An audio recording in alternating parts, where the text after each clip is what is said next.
Now, with your work table, you can begin to learn the fine trade of crafting, making your own items. First, you should place the basic crafting table in your dorm room or castle. Your first assignment is to make 2 daggers of absolution. You should have no difficulty. You'll need to buy a recipe from me and then gather the required ingredients. When you've got all your ingredients, use your basic crafting table to make the athames. When you have made 2 daggers of absolution, bring them back to me and I'll award you a novice crafter badge. So remember to bring them here when you're finished. Good luck! I can't wait to see them.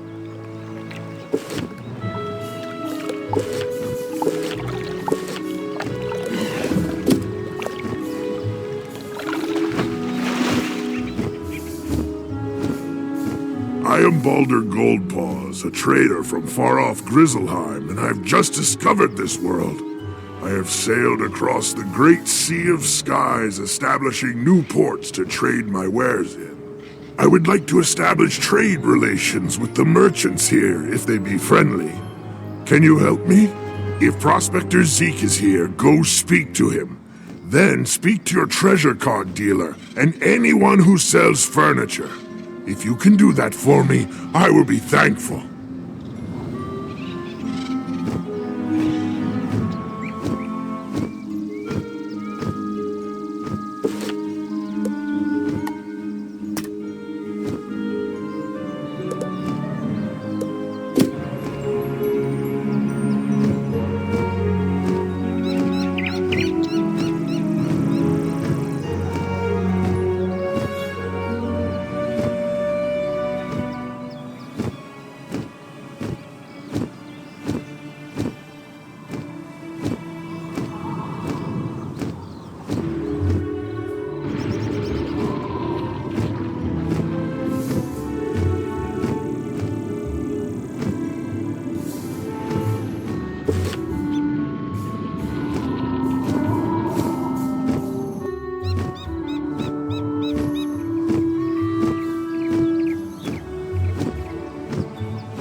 Hey there, young wizard. How's it going for you so far?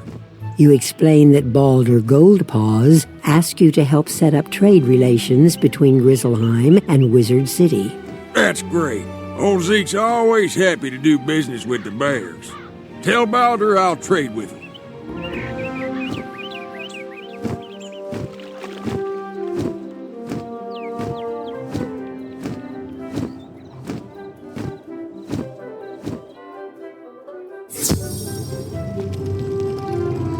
Hello there, young student. Welcome to the library.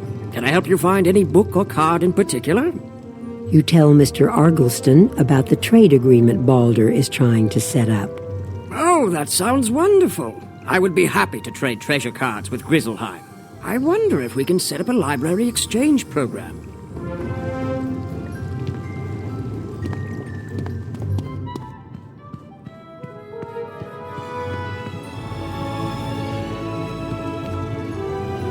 In the beginning, there was nothing but dragons, giants, and tritons. The dragons held dominion over the mountains and dwelt there with the fires and magma. The giants ruled the air and built their city on the winds from the north. The tritons held the seas as their domain and created a civilization under the waves. From these came the first schools of magic: fire, ice, and storm.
Welcome to my shop, young wizard.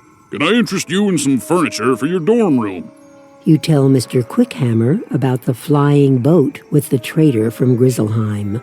That's great. I offer a selection of furnishings from across the spiral. Adding imports from Grizzleheim will certainly be good for my business.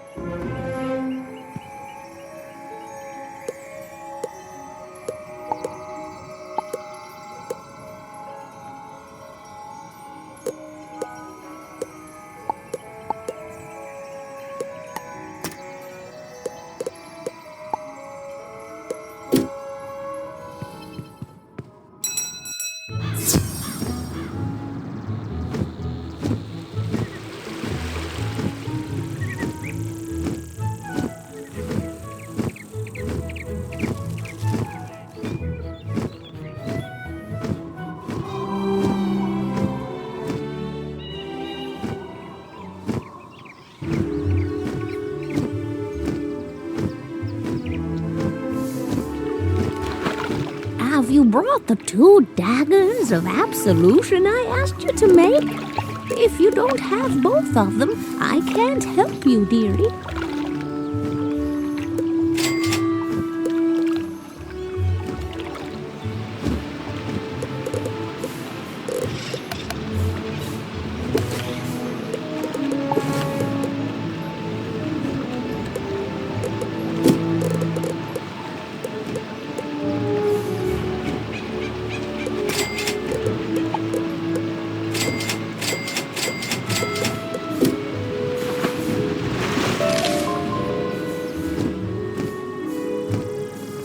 Did you get agreement from the 3 merchants? Good! You have brought 2 worlds closer together.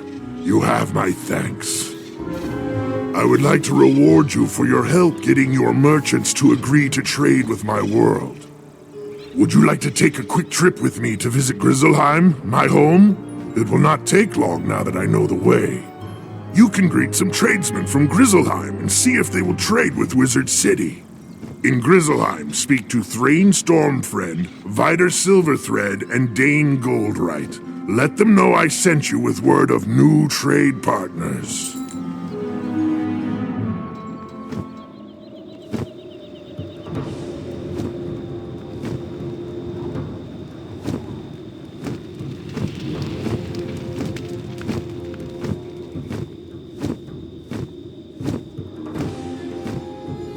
You look like you could use a new rune-carved ring. I have just the one in stock. Before he tries to sell you something, you explain about the trade agreement. That sounds like a great idea. Sign me up. You should head back to tell Balder that we're willing to trade.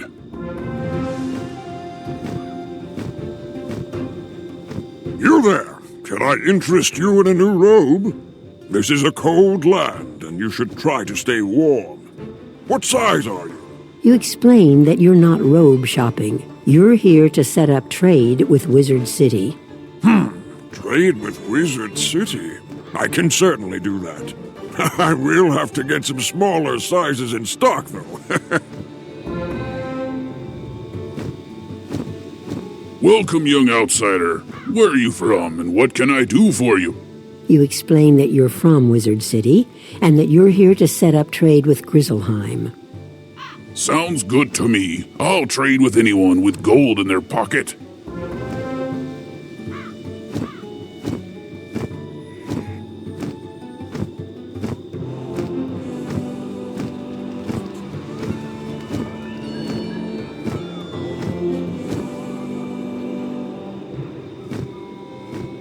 They are in agreement then. Good news! We have done well this day.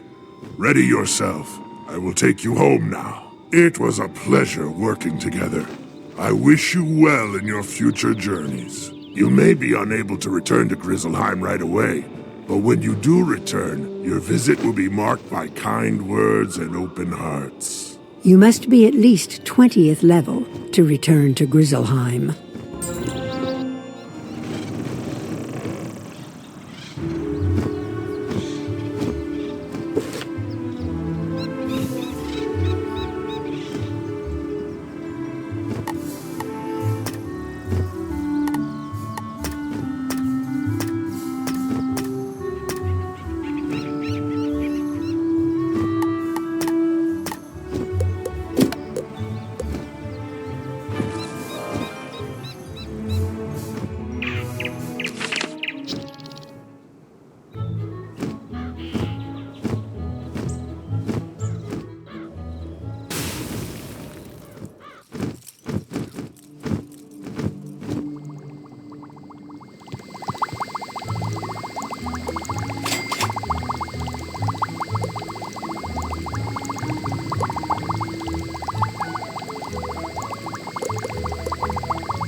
those are quite nice indeed. I am pleased to award you a Novice Crafter badge. When you earn a new crafting badge, you can buy more advanced recipes, allowing you to create new and more powerful items. I said I could get you started, and you've certainly grasped the fundamentals of crafting. That's all I can teach you. To become a master artisan, you must learn the crafting styles of all the worlds of the spiral. If you wish to continue your studies, you should go to speak with William in Crocotopia. He will be happy to continue your training.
Why, hello, wizard. Come to learn about training pets, have ye? Allow humble Nigel here to point you in the right direction.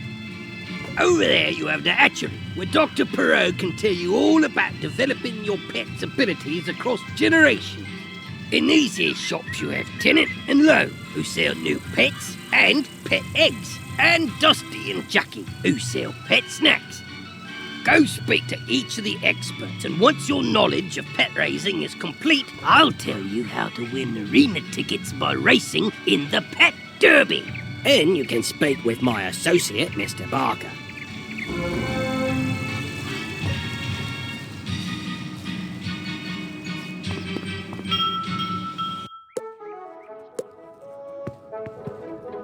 Oh, a customer! Come right in. We have all manner of snacks for your pet. Whatever you need. After your pet completes a training game, it will be hungry. You can reward your pet with a tasty snack. The type of snack you feed it will increase its abilities in some fashion. The exact ability and how much it improves depend on the type of snack and how much a pet likes it. Different pets like different snacks, so you should try a variety of snacks and see what your pet likes best. And you won't find a better selection of snacks anywhere in the spiral. Guaranteed.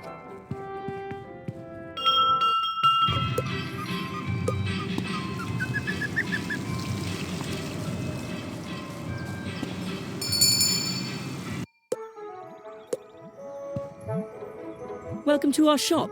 This is the finest assemblage of exotic pet eggs you'll find. We have an inventory that ranges all across the spiral. Indeed. You'll not find a better selection of pet eggs anywhere in Wizard City. The spiral, that is. Anywhere in the spiral. Really? I had no idea.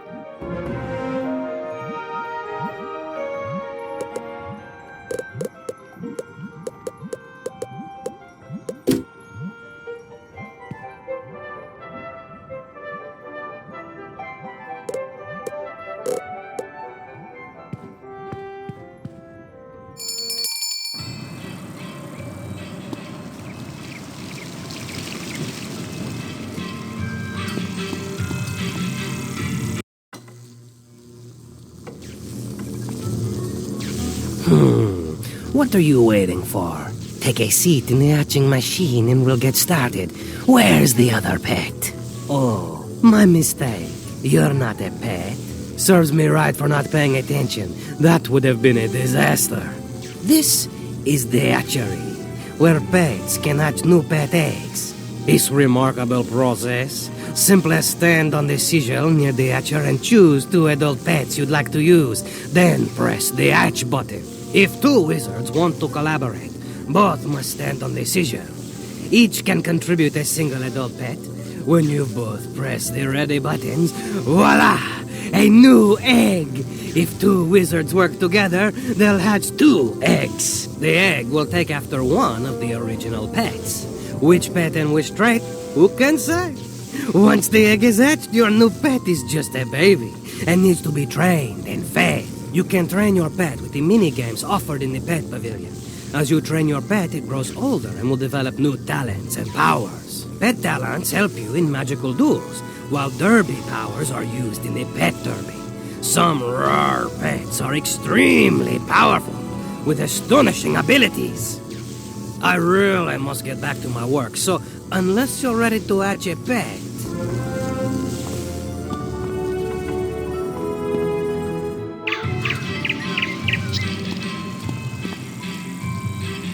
I trust that your tour of the grounds and its services was as entertaining as I mentioned previously. It is my honour to offer a wide variety of fine and unique items in trade for arena tickets. You'll earn arena tickets if your pet does well in the pet derby, or you'll receive gold as a consolation prize. You can use arena tickets to buy things here, or from my friend Diego over on Unicorn Way. Mr. Barker will no doubt wish to regale you with information about the wonderful world of the pet derby, so I won't detain you any further.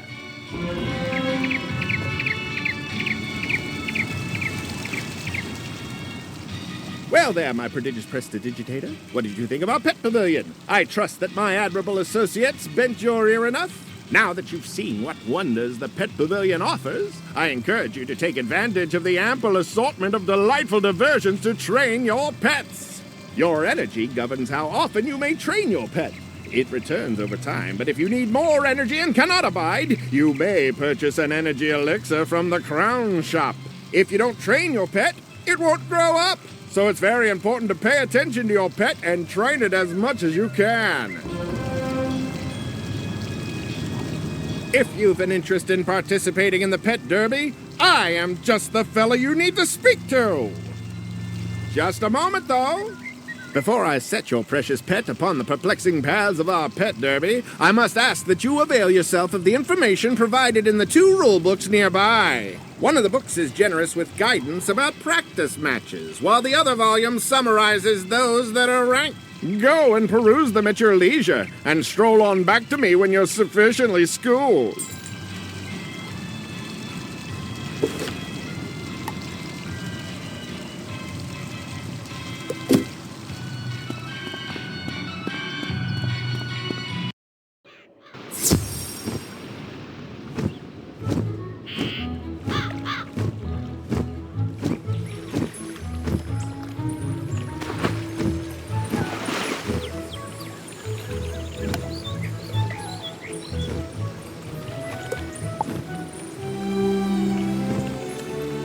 Hello, wizard. I'm Lucky Hookline, famous fisher and Pisces collector. You might have heard about the 60-inch whopper I caught.